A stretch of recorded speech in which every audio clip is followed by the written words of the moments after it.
Right, so City have slipped up in the title race. Arsenal have taken a lead after beating Fulham 3-0. Basically, everyone's just hoping they're going to bottle it again. But no one wants to see Arsenal win the title or the Champions League. They're playing Atletico in the second leg tonight.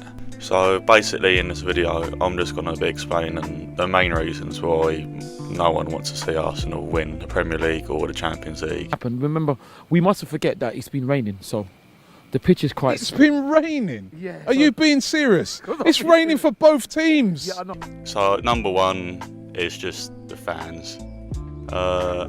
This is like the most obvious one, but Arsenal fans are just like insufferable, really. Like I've never met just like a fucking I never met just like a normal, reasonable Arsenal fan. You know what I mean? Like they're all just so deluded.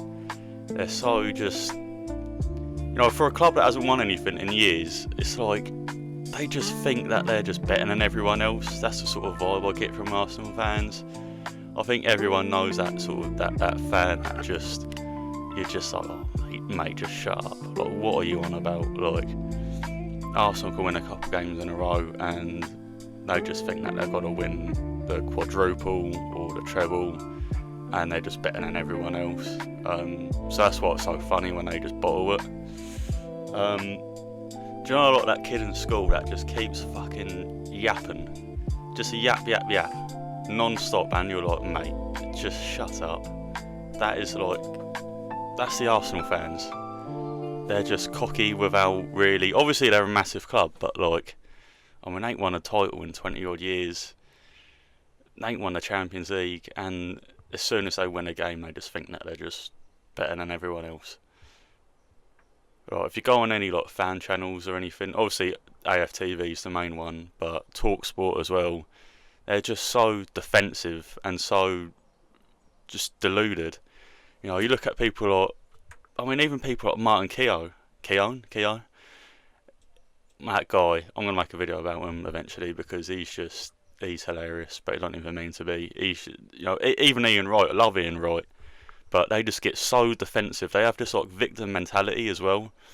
Like everyone's against them apparently. The refs are against them, the linesmen's, everyone's against them. VAR, like it's strange. Even when they got like the most penalties in a season by far, it's just like nah, that ain't enough. We need more.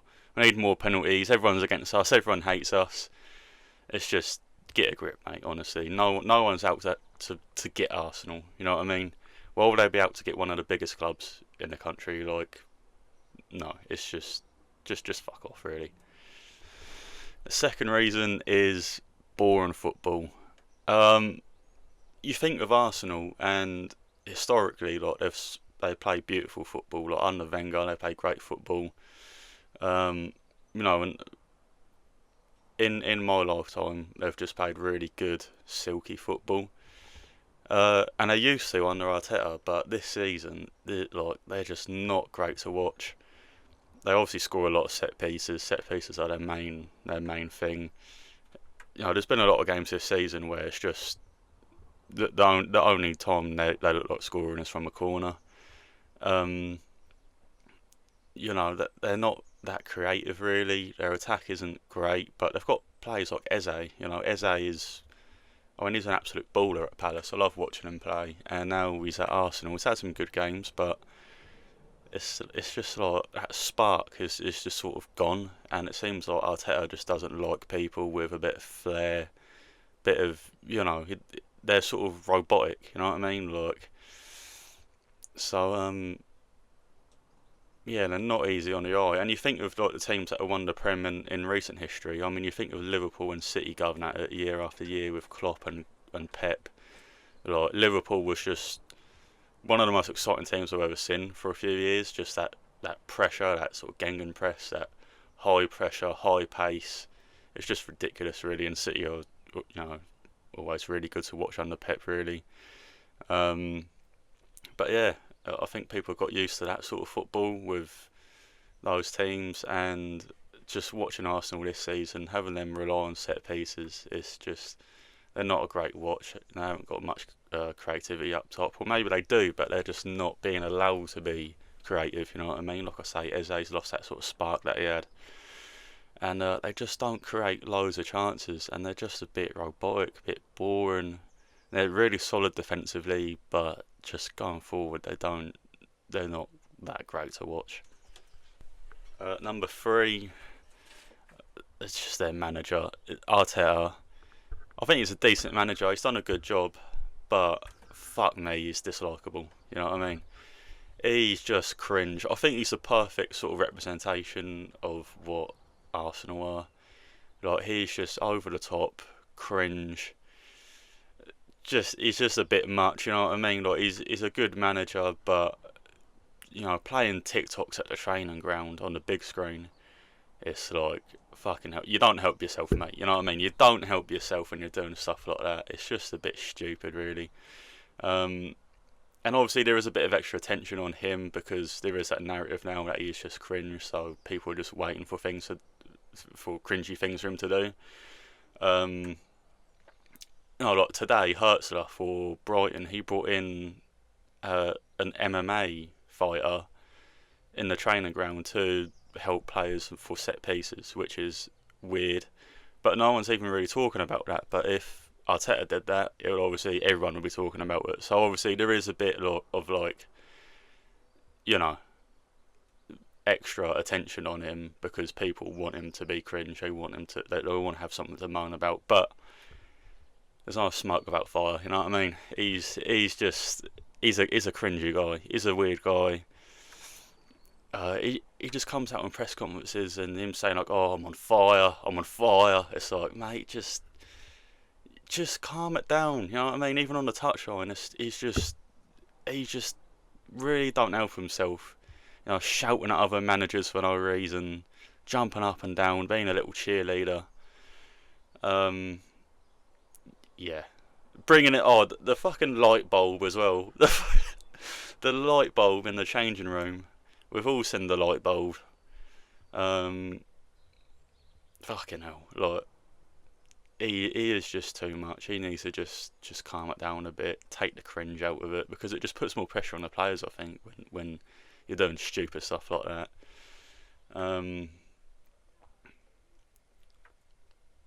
put unlikable players as well. They don't have that many players that I don't like, but I mean Gabriel does my head in as well. He just seems like an absolute twat. I mean, the way that he just pushes people about, wrestles with them, and then he gets one little flick and he's just falling over like a little, I can't even say what, but he's just like he's a brick shithouse, but you touch him and he just falls over like a little bitch basically. Even after he's just kicking people, pushing people. It's fair enough for your centre half really, but I mean he's just, if you do it back to him, he's just a little bitch. A lot of people are having a go at Rice now. I like Rice, but people are saying he's a bit performative. The way that he sort of scans the pitch and that he's looking for that like scanning compilation on Twitter. Him him saying to the players like, "Oh, it's not over. It's not done." Like, that does seem a bit exaggerated. It seems just performative, and performative is the word you can use really for a lot of, a few of these people, the players, the manager. It's performative, it's dramatic, it's just a bit much. So there aren't too many players that I don't like really. There's a few more clubs with more dislikable players, but it's mainly the manager that just does a lot of weird stuff really. And the last one, it's just funny, innit? It's just funny. People, especially in this country, you love building someone up or a club up or whatever, but then you also love seeing it just all go to shit. And that's sort of what it's like, people just like seeing things go to shit because it's just funny. Arsenal obviously have a lot of rivals as well, being a London club. Chelsea hate them, Tottenham hate them. They've got history with United as well, so there's rivalries as well. But it's just funny. Like, a team that's just constantly second, that's trying to win their first trophy, their first Prem trophy in 20 odd years, and they just can't seem to do it. It's just funny. Like, a lot of Arsenal fans are just like, oh, why do you care about us? Why do you care? Why do you even care? Like, you're obsessed with us. You're obsessed. It's like, no, mate, it's just funny seeing you just bottle it again. It's like United fans as well. You know, they just think like, oh, you're just obsessed. You're obsessed. It's like, no, not really, mate. It's just funny because you're supposed to be so much better than what you are, and you're not, and it's just funny. United are doing better this season, to be fair, but generally, you know, they're just levels below where they should be. So it's just funny, you know, seeing them all lose their heads because they're supposed to be, you know, a top team. But yeah, that's pretty much it.